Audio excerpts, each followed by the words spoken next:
welcome to Candy Shoppe Yarns.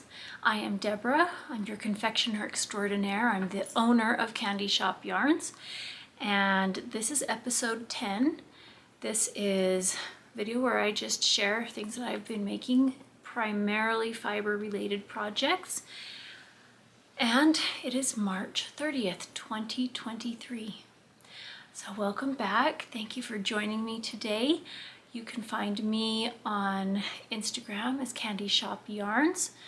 You can also find me, well, you're here on YouTube, so you found me. And I also have an online shop, CandyShoppeYarns.com, which is also through Etsy, Candy Shoppe Yarns. So let's get going. I am working on several projects. I like to be, well, I have been a monogamous knitter for a short time, tried it out, wasn't necessarily my thing apparently because I'm back to having more projects. But I do feel a little bit out of control when I have more than like 4.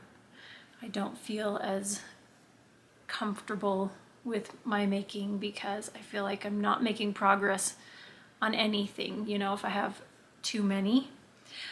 So let me show you what I've been working on. I don't have any finished objects. That's not true. I have been sewing. I have some sewing finished objects, but I'll show you those in a little bit. I'm going to show you some of my works in progress. So I have shown this one several times now, but I'm still going to show it to you again in this basket bag that I made for picnics, and it has been holding my yarn. I had a basket with a rope coil around the top, and I got a quilt cut up and sewed it onto that rope coil and added handles, and I love it. So, but it's good because it's nice and big, and it needed to be big because it was holding 7 skeins of yarn plus the pattern and my notions and the project. So this is holding my Fragmentation Shawl, which is a pattern by Stephen West. I have not knit any of Stephen West patterns before. Oh, I know they're very popular. I like that he is just a very free, uninhibited maker, designer. He's like, I'm not going to be held back by all of the typical rules that people follow. So I do really like that, but it does mean that it doesn't always lend itself to everybody's aesthetic, which is the case for anybody. Luna, we're not going to play with toys right now. Don't start squeaking that toy. But I was really excited when I saw this shawl because I thought it would lend itself to so many interpretations that it could be something that just about anybody would like. So I'm gonna show you on the pattern here. Let's see if I can find a larger. Well, I'll show you my coloring page. He gives you a coloring page, which is really fun, where you can design your shawl, like figure out what kind of color combinations you want, where you want to place them. I didn't color in all the wedges because I just wanted to see, am I gonna like these colors in this order? But looking at it like this, you could see, maybe I only want that many wedges. So this is a modular knitted shawl, meaning you knit a section at a time, and then the next section you knit joining on as you go, and it's done in wedges, and each wedge has different stripes to it. So this is one, come here Luna, this is one where you could pick 7 different colors. You could do it, you know, alternating every other one and just have 2 colors. You could do it all in scraps. It could be scraps with a specific color theme. It could be every wedge is a different color, like, you know, you could make it like a rainbow, or it could just be different shades of the same color. It could be pinks moving into reds, you know, just use 1 skein for each wedge. It could be exactly how he has done it, where it's spiraling. Each, oh, what's going on? Each color kind of steps down as you go. Did I show that the right way? Anyways, I pulled out some yarns from my stash, and that's one thing I liked, is that I got to pull out 7 skeins from my stash, because if you're like me, you love those really fun single skeins of yarn, and you buy one because they're like a work of art. That's what I think. And unless you're going to knit a pair of socks or a hat or mittens, you know, or a cowl, that kind of thing. Unless you're going to knit something where it uses one skein, then very often you're like, oh, I have enough socks, I have enough hats, I have enough cowls, I have enough gloves or mittens. So now what am I going to do with this beautiful yarn? This is a great opportunity. So that's why I was really excited. I took 7 skeins and I made a little swatch card here where I wrapped them around to get an idea of the order placement that I wanted after I colored that in, and then I labeled them.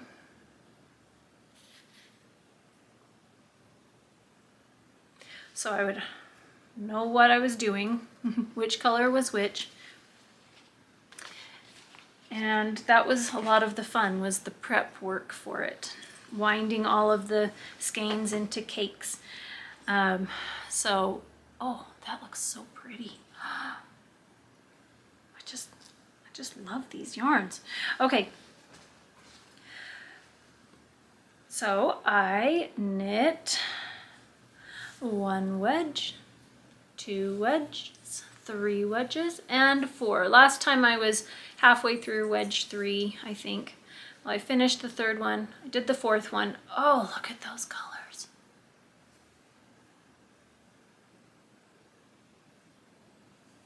Love it. The lighting keeps changing, going in and out. Because I have 2 windows behind me, everything's bright. And when I block that, it changes the lighting on it for a minute. Luna, we're not playing right now.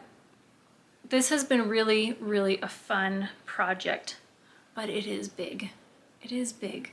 And so, as I'm looking at this, I'm like, it's like knitting a blanket, essentially.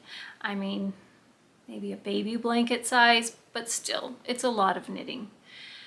And so it takes me a good week to knit 1 wedge.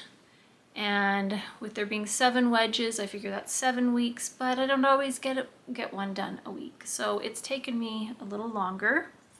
But it is really fun because at the end of each wedge, you do an I-cord bind off. Let's see if you can see it, maybe not on the palest one. I don't know if you can quite see the I-cord bind off, but it's bound off. And I've got the last couple of live stitches from that I-cord bind off on a stitch marker, holding it, and there's no needles attached. It's kind of like, another mini project done. Like the whole thing isn't finished, but each wedge feels like an accomplishment, like a finish. Luna, no squeaking. Go play with Ella. Go.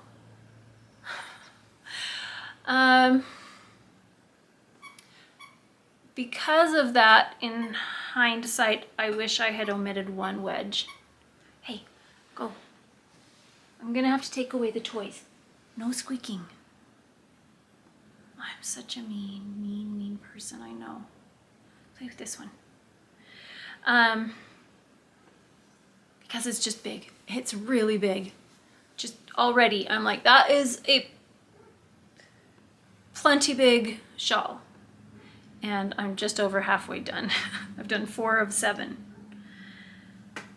So the other thing is, like, I wouldn't have had to do all 21 stripes here.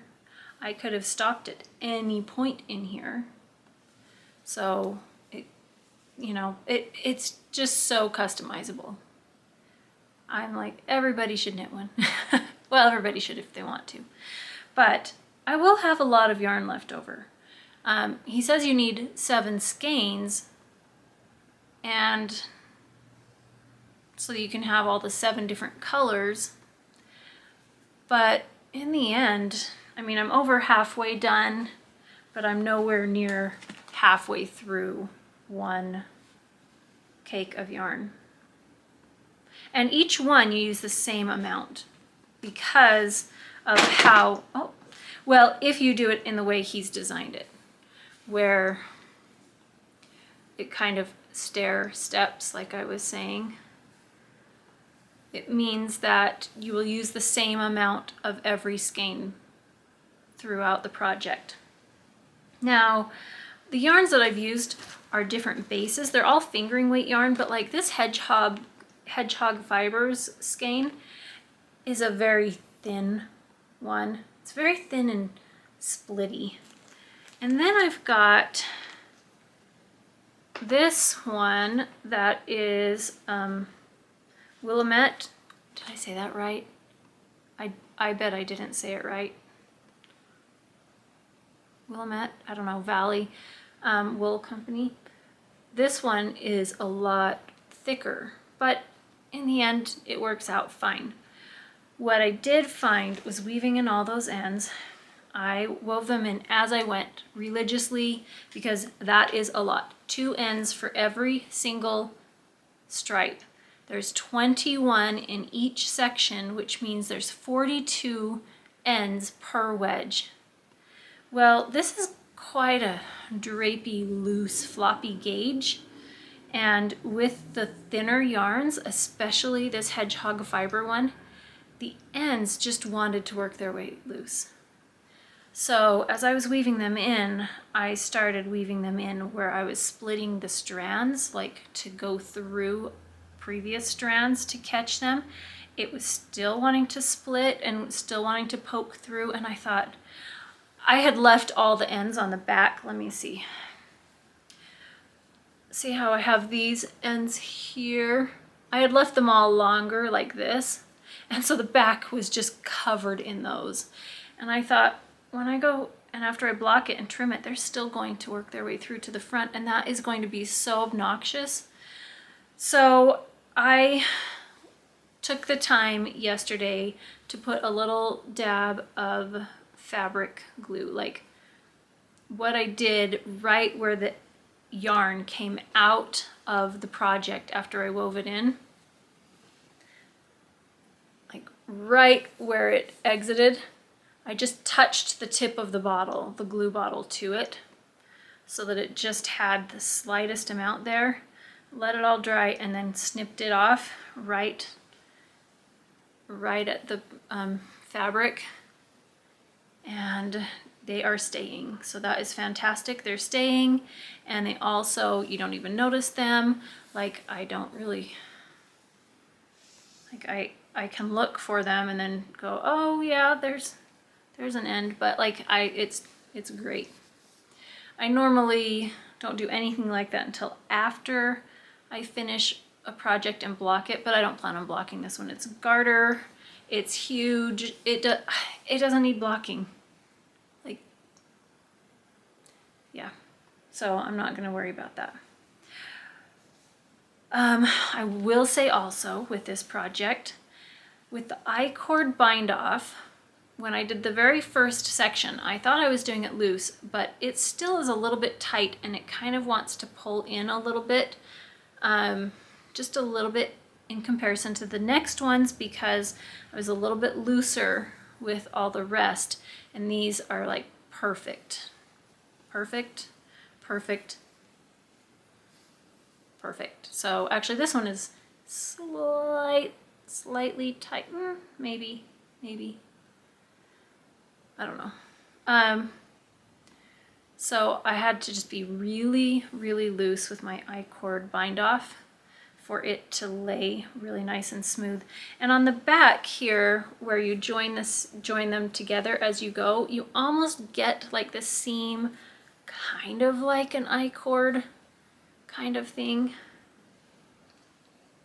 Like it doesn't have to be done that way. He designed it definitely that way. to have that seam, because you can join them together without having a seam like that, but that's just part of the design and doesn't bother me at all. I think the front is beautiful, the back is beautiful. I think these colors are so happy. They are just summery. Oh, look at that. I love that. Okay, that's so fun. So I don't think I will show this again until it's finished, because you've seen it enough times. I've talked about it enough times. We're good. It's all good. Also, I probably won't be working on it quite as much as I have been. My daughter is getting married in 1 week. Yeah, a week and 2 days. So there's a lot going on. She is also expecting, so we have that. She's 25 weeks along right now, so we've just got a lot of things going on. And the 2 days after her wedding, I'm going in for the jaw appliance. So, and it's my daughter's 16th birthday in a few weeks. So we just have a whole bunch of things going on. So I'm not sure how recording is going to go. I especially don't know how speaking will be. So even if I record, maybe it will be more vlog kind of style rather than sit down, tell you all about everything style, because I don't know how it will be speaking. I have no clue what to expect. Everything could be smooth sailing and perfectly fine. Fingers crossed, I just don't know. I'll tell you a little bit, okay, so I have been dealing with a lot of problems surrounding TMJ. TMJ is the something masseter. Anyways, it's all about these muscles that run from the top of your jawbone here down, and just causes a lot of pain, can cause your jaw to lock up, which is very painful, but it has a lot of other side effects. So I had no idea really that I was dealing with this. I knew that I was clenching my jaw at night and grinding my teeth, and because of that I have had some teeth crack and break, and I've had to have implants done for new teeth on both sides of my mouth. Well, I've had more problems with that, and I found out that's related to the TMJ issues that I'm having. And that is related to my scoliosis in my back and my neck being out of alignment. And because that's out of alignment all the time, other things have to compensate and tighten up, and because those things are tightening up, I end up having teeth cracking, and I grind my teeth and clench my jaw, and teeth crack and break, and I have to have implants, and then it's just this ongoing issue. And trying to figure out why things happen, I have to address more than one thing. I can't just take care of the neck, because I've actually seen chiropractor for years to work on my neck, and I need to see a specialist for that while I have this implant. And this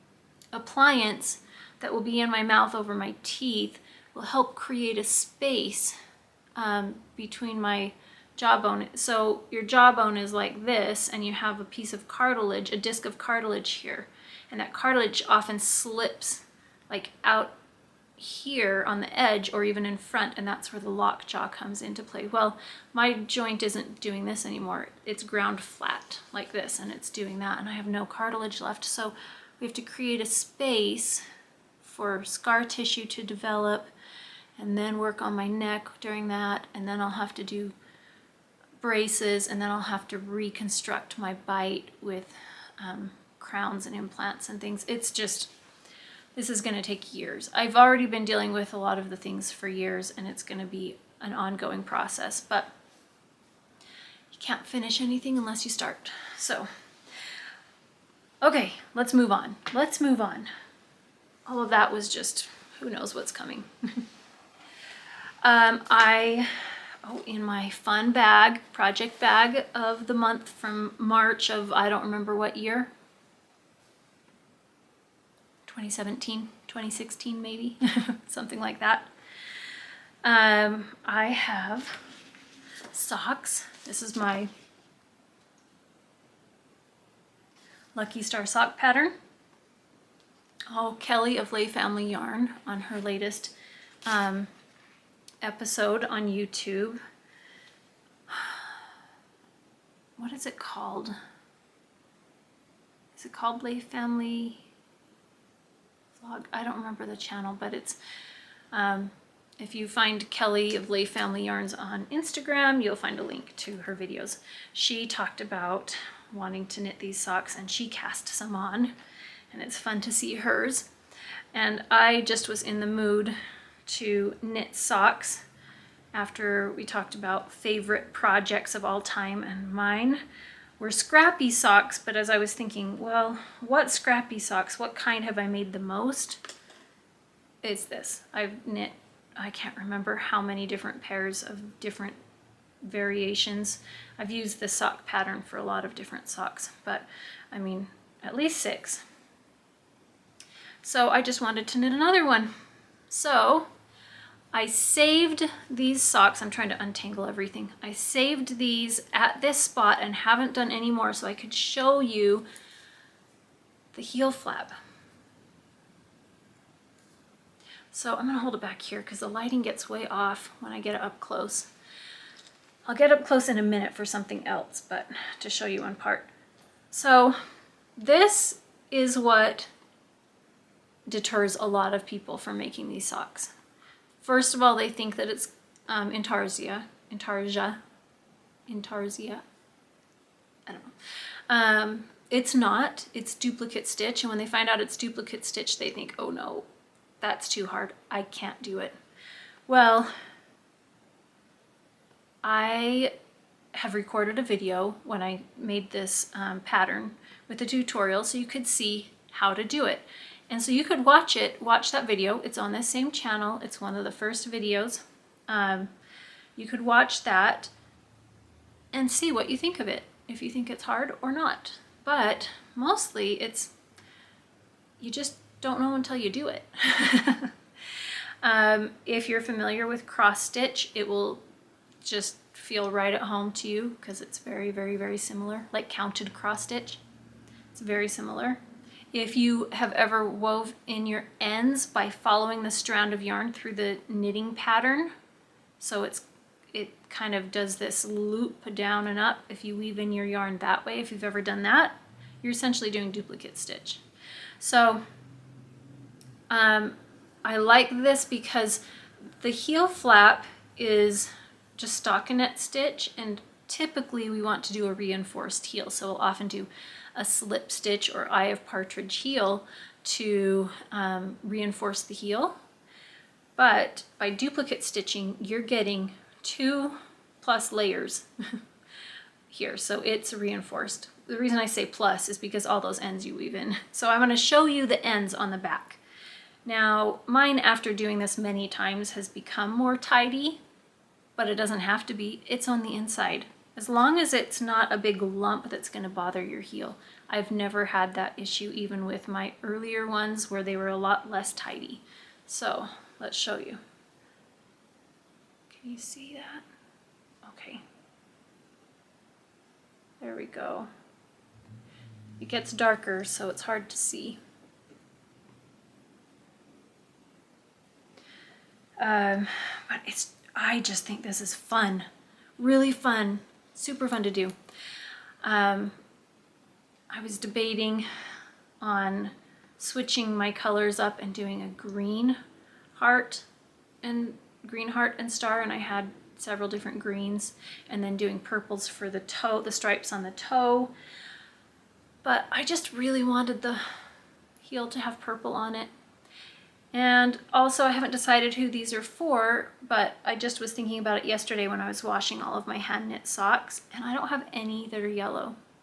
So they'll be for me. So now I know what size to knit them. I'm gonna move on. And since I know they're for me and these greens are not really my thing. Oh, I left the greens out because I decided this the other day. Then I decided not to put the stripes in the feet. I mean, if I had different greens, fine. I have one green that I really like. I really like this green, but I don't like the others that I have. And yes, I could dye some yarn, but I don't really want to. I just want to use the yarns that I have. So, I don't know, I could put one little green stripe instead of 3, because these I did a gradient. Yeah, but I love these. These are so fun. What I love about socks, well, I was trying to figure out what I love about knitting socks. I just like that they're not a major project. I also like that you do something for a while and then it changes, and then you do something for a while and it changes, so it doesn't have time to get really boring. For a long time, all I knit were stockinette, like vanilla socks. I didn't do anything but vanilla socks, and I really, really loved that. Now I do get bored with just plain stockinette vanilla socks, so I like to have something going on. I like where I can add in pops of color, different designs, do color work, do lace patterns, do, you know, especially because I have a lot of socks. So early on, I just wanted to make some so I had enough to wear. Well, now that's not even an issue, so it doesn't matter how much time it takes me to make a pair of socks. So I can get as crazy as I want with the pattern, the texture, the weaving in ends, the how many changes of yarn. It doesn't matter. I am knitting this from one cake, so I have yarn coming from the center and yarn coming from the outside, which can be really messy if I'm doing these 2 at a time, but I'm not. I'm doing them concurrently. So I will work on this only one until I get to a certain point, and then I will only work on the other till I get to a certain point. And I did that specifically so I could get to this heel flap part at the same time. Now it doesn't matter to me. I can just finish a whole sock and then come back and do the other one. But I don't like working from the same cake if it's 2 at a time socks, and I did that several times and it wasn't for me. I know that a lot of people, that's the only way that they will knit them, because they're like, I'll never get the second sock done otherwise. Totally get that. I don't usually have that problem. Sometimes it'll be a bit of a, as those in the UK would say, a slog. But most of the time, no, I don't have that issue. What I don't like is the decreases on the gusset. I don't like doing that part. So I don't really want to do that 2 at a time and have twice as much time doing it. And then yes, you'd be done with it on both socks, but that would hold me up. Actually, it did. I think that's the point. Each time I ended up cutting the yarn and just finishing one sock and then coming back. Yeah, I think each time I did 2 at a time, that's the point at which I said, no, no more of that. Okay, so these are super fun. I have information below of the yarns. Well, the main yarn. The other ones are just scraps and stuff from my stash. I always knit with Chiagu red lace, and I always knit Magic Loop. It's just my absolute favorite. I always use whoa, this is the wrong needle. No, the wrong case. Oh, I know why. I always use 2.25. As I was saying that, I was looking at this and going, this is 2.5. But no. And if I knit socks for myself, I do 60 stitches. So that's what these are. And next project. I've also shown this one several times and I've made progress, but once again I had to just kind of put it on hold for a little bit. This one is still in test knitting phase. It's the Arconia sweater by Tailoress Studio. And like I said, this is the temporary photo. It is just a, oh, here's a schematic. There we go. This will give you an idea of the shaping of it. Can you see that? There we go. You can see it's a drop shoulder slightly. What I really liked about this one was the neck. So let me show you the neck on mine. So I finished the body, and then I picked up stitches and did the neck band. And what it is it's higher up, though it's not like up here, and it's not super tight, and it's also folded. It's folded over. You knit it longer and fold it down. So I did the body, and I mentioned that I knit it longer than the pattern recommends, and I also didn't do any decreases.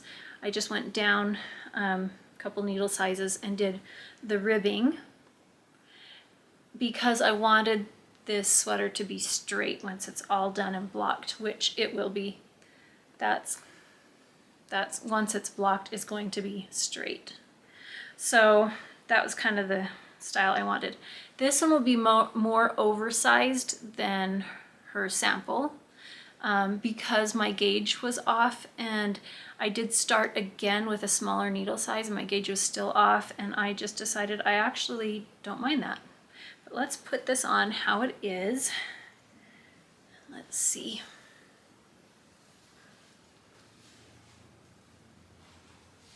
You know, I could be done.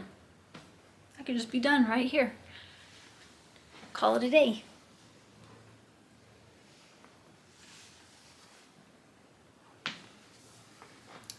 Okay. As the lighting changes back. So I like this. See how far down the shoulder is going to come down to. And the neck. Oh, I really like this neck. That was the reason. That was the main reason that I wanted to knit this one. Also, I thought it would be a perfect opportunity to use the yarn that I wanted to use. So I haven't done any more.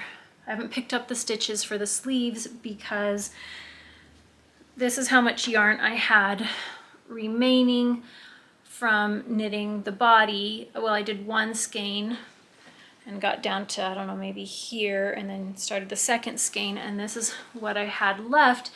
And I knew this wouldn't be enough to knit 2 sleeves, and I didn't even know if it would be enough to knit 1 sleeve.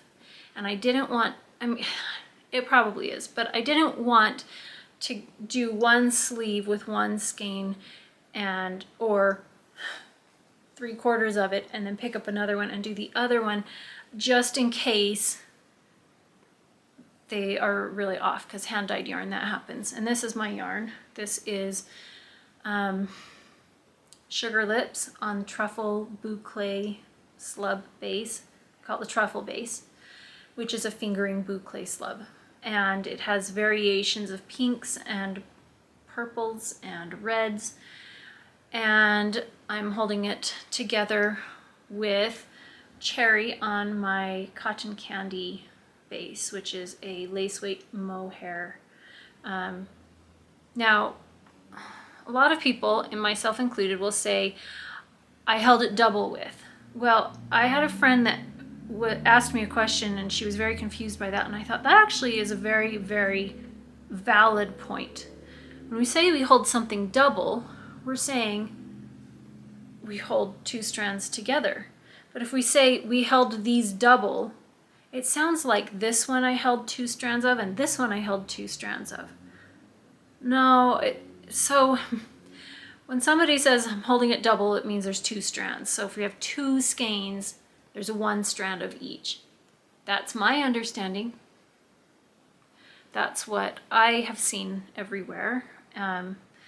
But it's completely understandable if I say I held these double.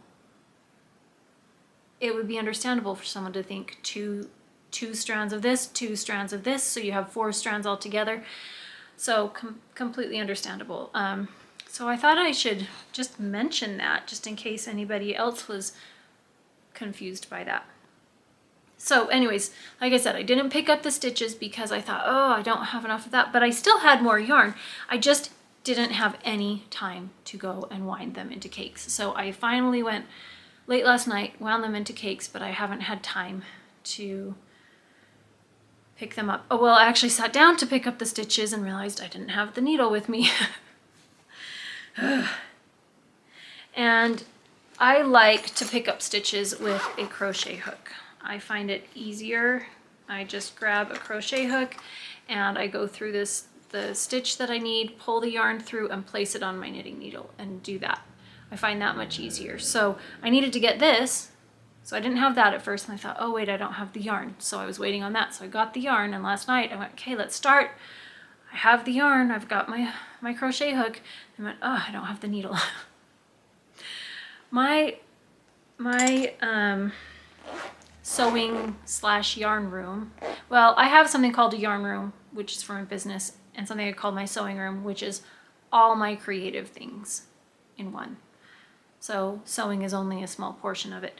But my sewing room is in my garage outside, and it's not covered between here and there. So it's been snowing and raining and windy. So if I need something out there, I need to first make sure that I'm fully dressed, not in pajamas or something, and that I have shoes on and very often a coat on, and then I've got to open the garage, go out there, find it, come back in, close the garage, take off the shoes and the coat, and it's like, no. So I actually do a lot more in the fair weathered months because it's not a hindrance to go out there. Like I can run out there barefoot, doesn't matter. I don't have a problem with it. I'm just gonna leave this on, might as well. It's nice and warm. And I have one more knitty project. So I had the socks on hold waiting to record to show you. I've had this waiting. So I've primarily just been knitting on my Fragmentation Shawl, but I did start another project. My daughter mentioned she is expecting and she's having a boy, and I've just haven't had time to do anything for that because we've been dealing with all the wedding stuff, but I just thought, oh, I want to make some things. So I went to Hobby Lobby and purchased some yarn. Here's one of the colorways that I got, one of the skeins. This one is Yarn Bee Soft and Sleek DK. It is a low pill acrylic.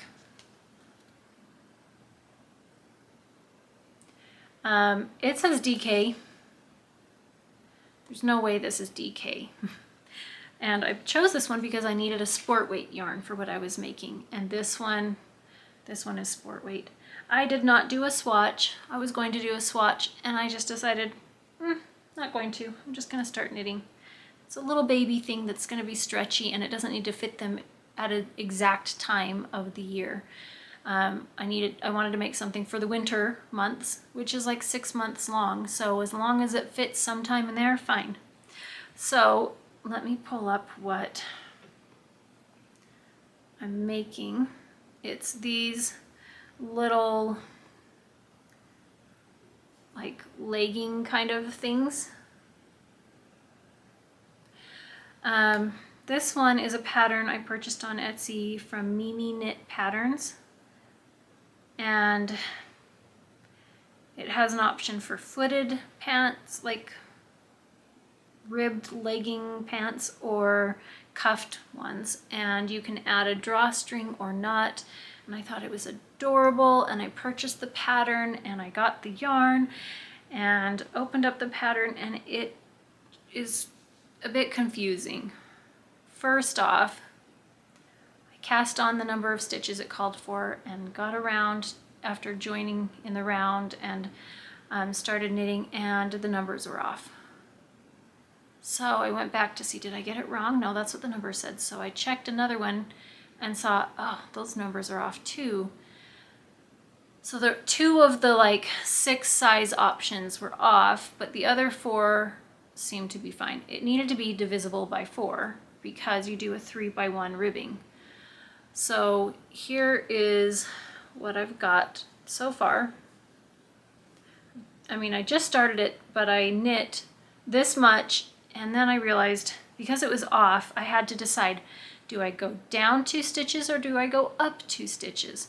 So I went and looked at the picture and zoomed in as close as I could and tried to count the ribs to see at the top of the waistband. But where it curves around, you can't tell exactly, so I had to make an educated guess. So I guessed going down 2 stitches. And I knit this much, and then I thought, wait a minute, that means we have an odd number of ribs, and I'm gonna have to split this in half to do legs, so this is gonna need to be an even number. So I ripped that out and started again and did this much again. So it has a folded like waistband, you know, you knit some and then you fold it down and you join them together. It calls for a provisional cast on, like a crochet chain provisional cast on with waist yarn. I didn't do that because I don't like doing that. I prefer to just knit and then fold it in half and pick up one of the cast on stitches and put it on my needle and knit those together instead. I just find that much more simple. I don't have to have 2 needles holding together. I don't have to deal with a crochet chain and unpicking it and I don't have to deal with any of that. I've just found it's much more simple and easy to do it that way, in my opinion.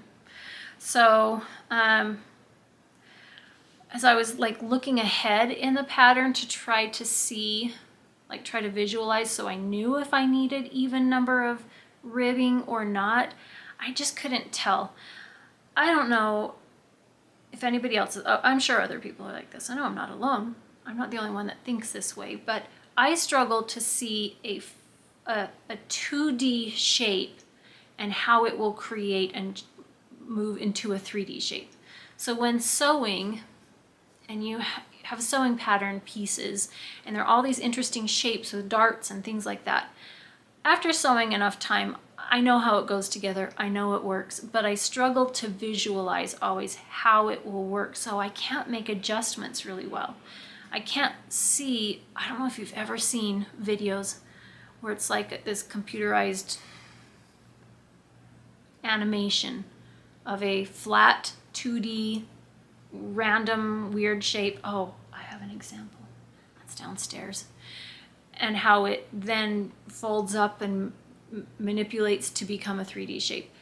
That could be for, like, I homeschool my kids and we have these geometric shapes, like models for making like a dodecahedron or something like that. And it's these big, flat, interesting shapes with all these hexagons or whatever, and you have to fold it and glue these tabs together, and then you've got this big dodecahedron.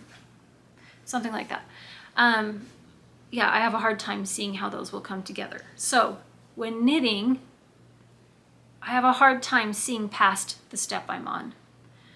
So I just have to go step by step by step, because I can't see 5 steps down the road and know all the things relating to it around it. And like how this thing affects that and that affects that.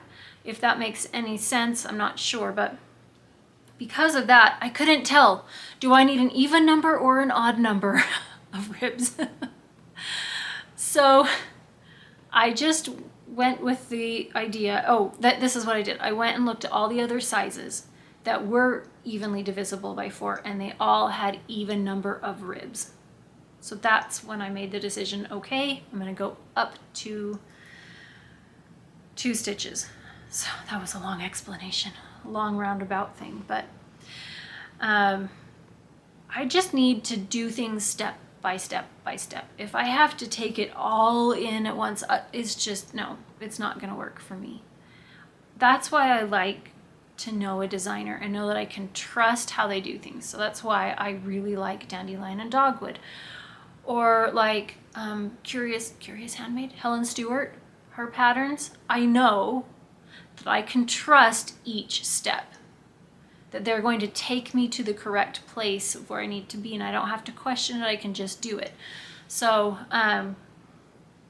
that really matters a lot to me, but this is a designer never seen before, never purchased anything, you know, and reviews aren't always helpful. So so I took a chance on that one, and I think with baby knits I see that more and more and more, where they're just really kind of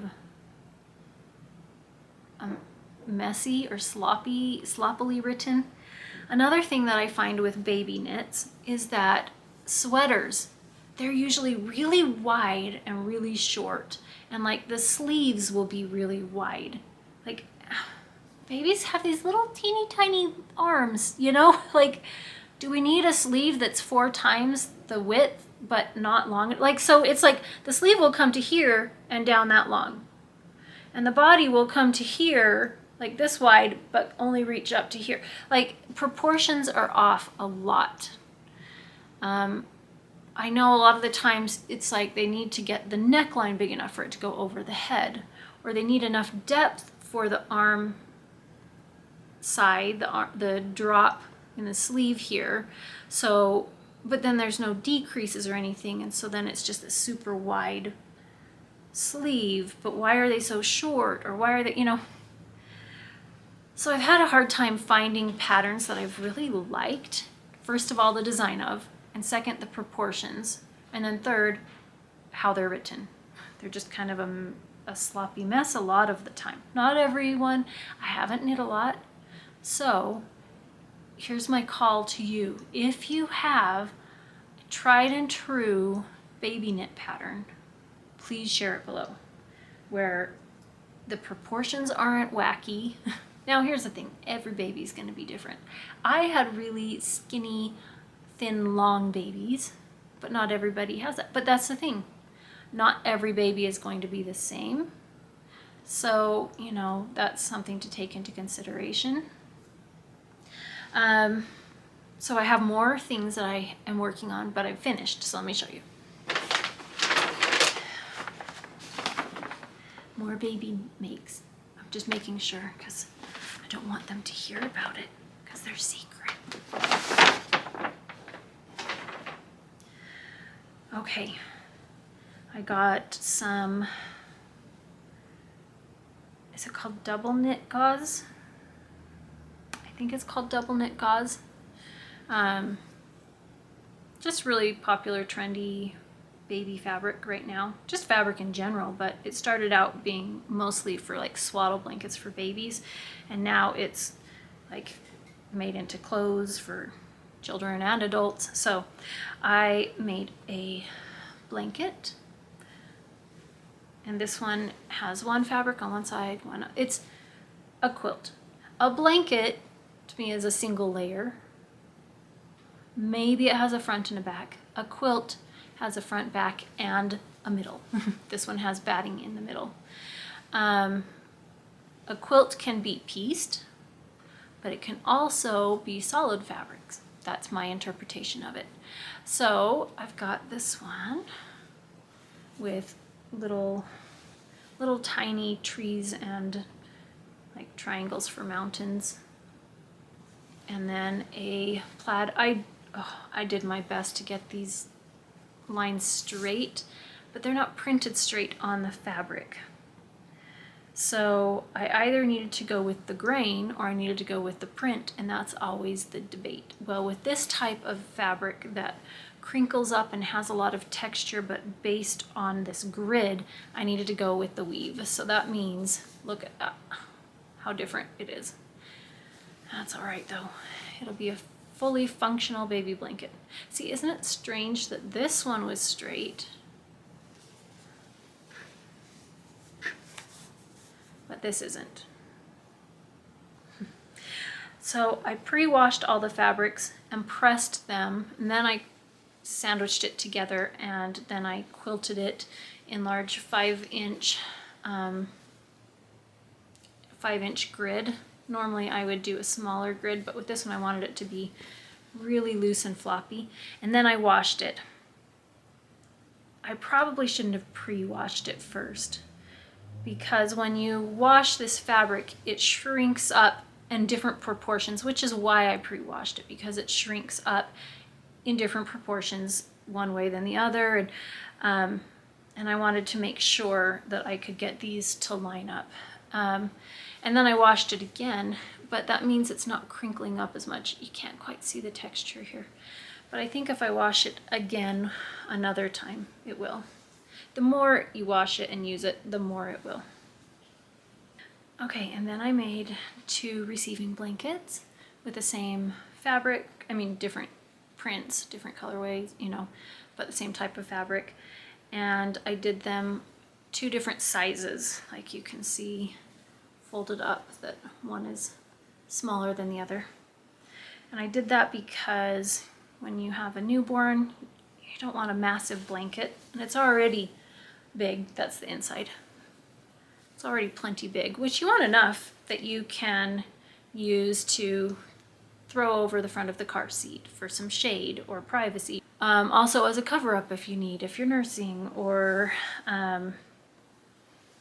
you know, for different things. It's nice to have a big one. But I made a bigger one as well. So this one is 45 inches wide, and this one I think ended up being 39 inches or 38 inches wide. Probably 38.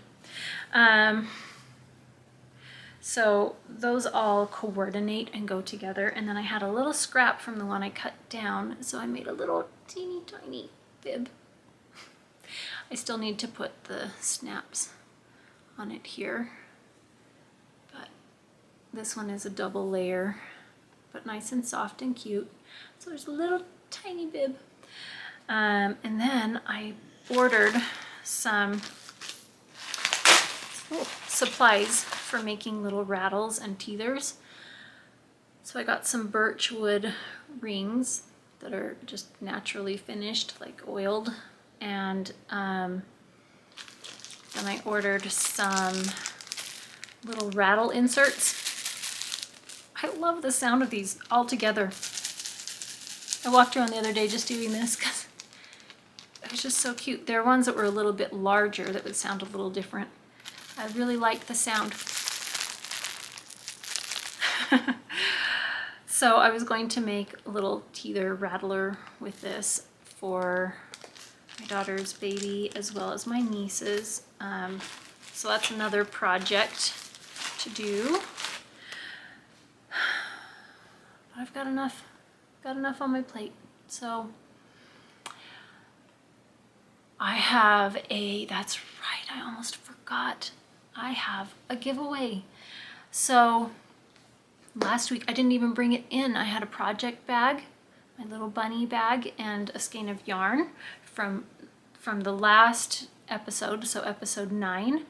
I pulled a winner from the comments. Thank you so much for sharing. There were a lot of projects that people were excited about making, and a lot of very supportive and encouraging comments as well. So thank you very much for participating in that. So I did draw a winner. Our winner is Sandra Bendig, if I said that right. She wants to finish a knitted blanket with squares made from the Build-A-Block book by Michelle Hunter. Knitted blankets, they just take a lot of time. Crocheting takes a lot of time, but that seems to go by faster. And knitting, to me, a blanket seems really intimidating. After knitting that shawl, though, and I'm only halfway through, I think, if I could do that, I could knit a blanket. But you know, when you have a lot of different squares, it definitely can become tedious. And I started a scrappy pinwheel knitted blanket. I haven't finished that one, and I don't think I will.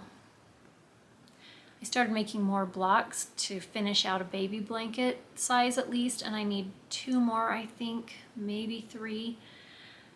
But as I was looking at it, I thought I'm going to have to add borders here, and some will have to be larger and some will have to be smaller in order to even them all out to be the same size. And at that point I just went, nope, not gonna happen. Don't want to do it. I have no interest in that. So Yeah, so that was one project I could just cross off the finish it 2023. So if any of you are joining me in then on Finish It 2023, you can tag me in that. You can tag me in that. I would make that an official make along, but then I have to like monitor that, and I'm not gonna worry about that. Just join me in finishing things this year if you want to. And then I thought I'd share a couple of podcasts and a YouTube channel that I've just been inspired by lately. So I'm sure many of you have come across Danish Musings in the last couple of weeks or month. Or I'm trying to remember when she posted, she had a video of all the sweaters she knit in 2022. And I didn't watch that one for a while because I don't know, that sweater knitting hasn't always been my thing. It's not the thing I'm always drawn to, as I'm knitting one right now. But I clicked on that and started watching, and I was so inspired. I just want to knit sweaters. It was just so inspiring to see someone, she's a knitter that she used to knit a long time ago and knit very complex and intricate things, took a very long hiatus, and that's kind of what I did. Is I started out knitting not complicated things. I was a very beginner knitter, took a long hiatus and then came back to it later, and she just kind of dove in head first, making just the most beautiful things. So I watched that one, and then she's since had several more episodes. Her channel is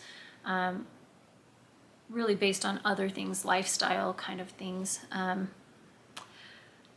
then another one, the name used to be called A Loop Through Loop, and she's changed it on YouTube to Tara Kennan, and I've watched hers for the last couple of years. Off and on. I'm trying to remember when I started watching. I'm not even sure. But it's been a while. And I really like a lot of her aesthetic. So that's one of the things I like. But I especially like just how genuine and authentic she is. You know, I like when I watch her, I feel like she's not putting on any pretense. And that's something that I really like. I like videos that are uplifting, that are fun to watch, and I like them when they are bright. Doesn't mean colorful, but just good lighting, because it's easier to see what's going on. And those are the things that I really like. There's others that I mention all the time, you know, but I thought maybe I'll share some here and there because I haven't done that for quite a long time. Another one is not fiber related at all. It is called Nemo's Dreamscapes, and it is all music. So each video is like 5 hours plus long, and it's relaxing vintage playlists with sounds of ambiance, you know. So like it also has beautiful visuals. One of the titles might be like oldies playing in another room and it's raining outside, you know. And I was curious by that, and I saw that pop up now and again in my feed, and I clicked on it one time, and I loved the oldies playing in another room sound, because it's music playing, especially it's best if you have your headphones in. It's like music playing, but it's in the background, so you don't have to focus on it, and there's just always relaxing other sounds, just different ambiance, you know. And if you have it on, you know, where you can see it, then it has fun video, like it's a photo or an image, but it has things going on that will move throughout it, and I really like that. So when I started listening to that really spiked my interest in collecting records, vintage records, and so I started hunting for those, and I've since collected primarily 30s and 40s records.